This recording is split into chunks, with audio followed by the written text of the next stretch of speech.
The year is 1475. Winter has Eurasia in a cruel grip. Rivers are frozen solid, snow piles high, castles huddle in the landscape, and stirring in this season of storms is an army unlike any other. It's led by one of history's most fierce conquerors.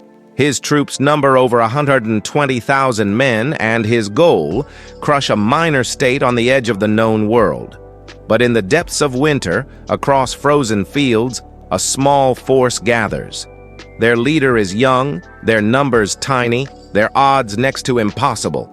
They're outnumbered 25-1. They have no heavy armor, no siege engines, no hope.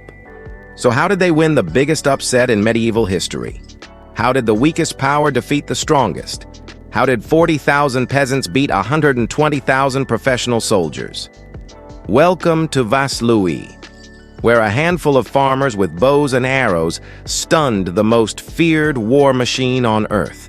First, we must know the Sultan, Mehmed II, conqueror of Constantinople, destroyer of Serbia, master of the Black Sea. By 1475, he was on top of the world.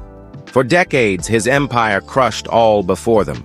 First, Bulgaria, then the Balkans, then the heart of Byzantium. Afterward, he drowned the great city of Constantinople in blood. And now he turns north to finish his conquest of Europe. His army, janissaries, elite infantry who struck terror with their curved scimitars. There were Sipahis, mounted nobles on swift Arabian steeds, Tatars with long bows, artillerymen rolling 60 cannons across the frozen land.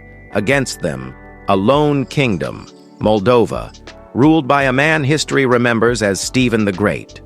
Why? Because he won more battles than any other monarch in Europe.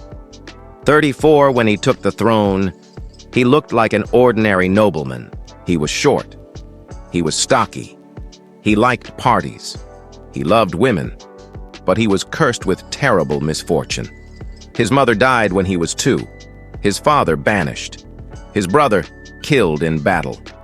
So Stephen seized the throne at 18, armed rebellions, fought the Polish, crushed the Tatars, the whole time learning the art of war from books, from spies, from captives. In his spare time, he fenced, hunted, or rode his white horse, Flavius, around the kingdom.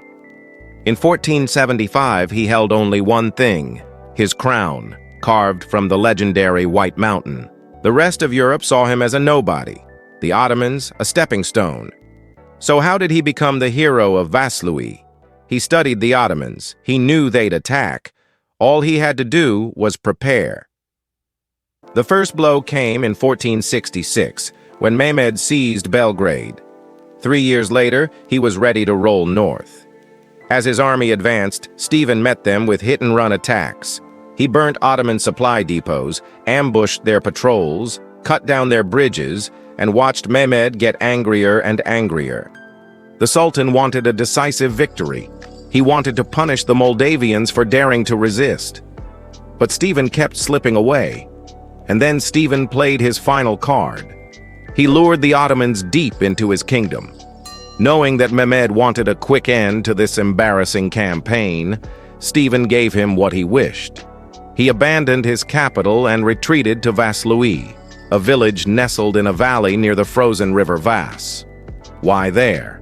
Because the terrain was perfect. To funnel the Ottoman horde, he chose a wide valley between hills covered with thick forest, choked with marsh and stream. In other words, the ideal place to hide an army. But if he was waiting, why not strike right away? Because Stephen knew something the Ottomans didn't.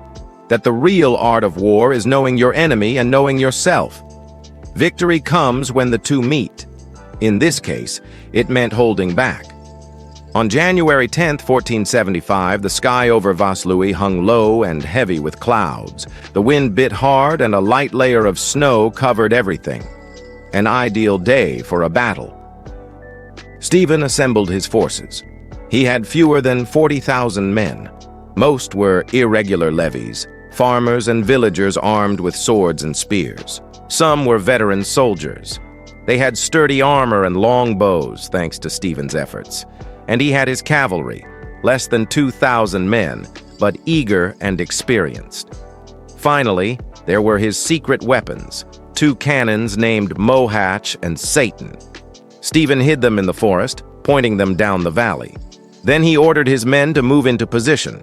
If he was outnumbered 25-1, he might as well be 50-1. Mehmed II had 120,000 men, mostly infantry, janissaries, sipahis, and allies from Crimea. Together they filled the valley, confident and unworried. But they soon would be. For as the Ottoman army settled in, prepared to advance on the village, Stephen struck. First came the cannons. They roared from the forest, sending cannonballs hurtling toward the enemy lines. Their aim: break the Ottoman formations, destroy their guns, terrify everyone. But there were too many Ottomans.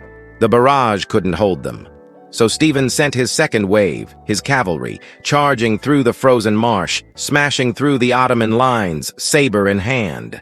Cannons blazed, swords clashed, arrows flew, but Stephen kept pushing forward. Meanwhile, his archers crept closer, firing arrow after arrow into the crowded Ottoman ranks. Men fell everywhere, yet still the Sultan's army surged forward. So Stephen deployed his last weapon, his infantry. They rose from the forests, from the marshlands, armed with pikes and spears. They formed a wall of steel and wood. Behind them, archers loosed their volley. Before the Ottomans could react, they were engulfed in a storm of arrows. They fell like wheat before a scythe. Janissaries, sipahis, allies, all hacked and slashed and cut down. Panic flared. The Ottoman center cracked, then broke, soldiers trampling each other as they fled. And still, the slaughter went on.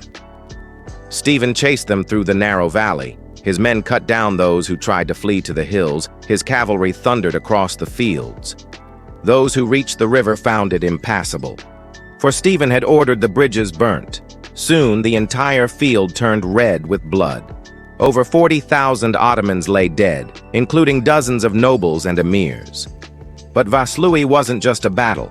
It was a massacre, a demonstration of overwhelming force. Stephen showed Mehmed the true meaning of war.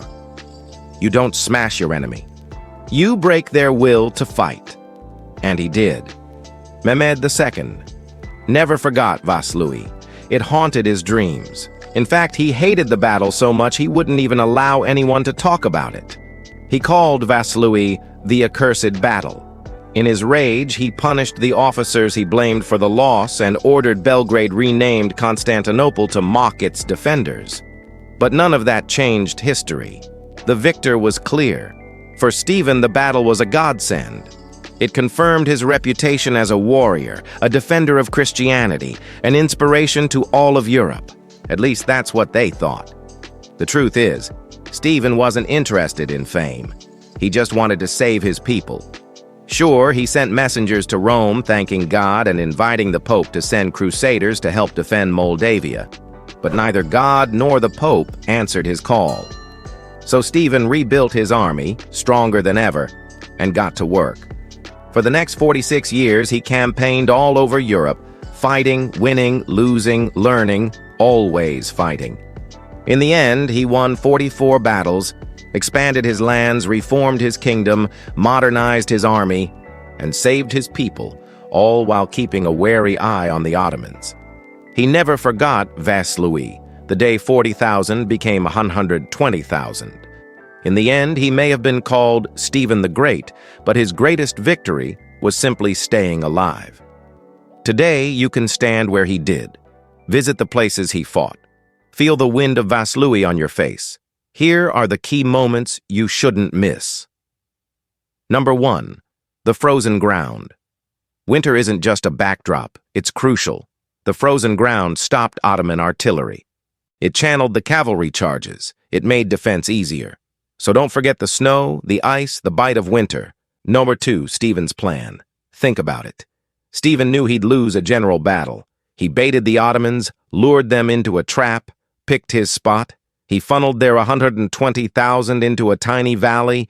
He chose the terrain. He used every advantage. Number 3, the diversity of troops. We've seen peasant armies win before, but normally they're light troops, archers, skirmishers. But Stephen had cavalry and infantry, bowmen and pikemen. He combined arms. He attacked and defended. His army was flexible. 4. Stephen's personality. Remember, he's a Renaissance prince, educated, skilled, strategic, but also watch how he acts. He rides a white horse. He's brave, bold, not afraid to attack the seemingly invincible. Finally, number 5, the aftermath. Don't stop at the battle. What happened afterward? The Ottoman response, Stephen's legacy, the wider impact on Europe? Stephen paid tribute to the Ottomans. He kept fighting for decades. His victory at Vercelli didn't end the threat, it only delayed it. Still, he remains a legend. And that begs the question, why hasn't Vaslui become a classic victory? Well, there are plenty of reasons. For one, Stephen was outnumbered 25-1. We love epic stories, David and Goliath, 101, and Vaslui fits that mold perfectly. Second, we usually focus on famous generals, Alexander, Hannibal, Caesar, but Stephen isn't as colorful. He doesn't fit our idea of a Renaissance prince. He was short, stocky, liked to party. He doesn't seem like a brilliant strategist. Finally, history tends to focus on battles that change the world. Vaslui didn't. It didn't end the Ottoman threat. It didn't open new frontiers. It was personal, local, tragic. The only way to understand Vercelli is to feel it, live it, experience it. And that's why we're going to do just that.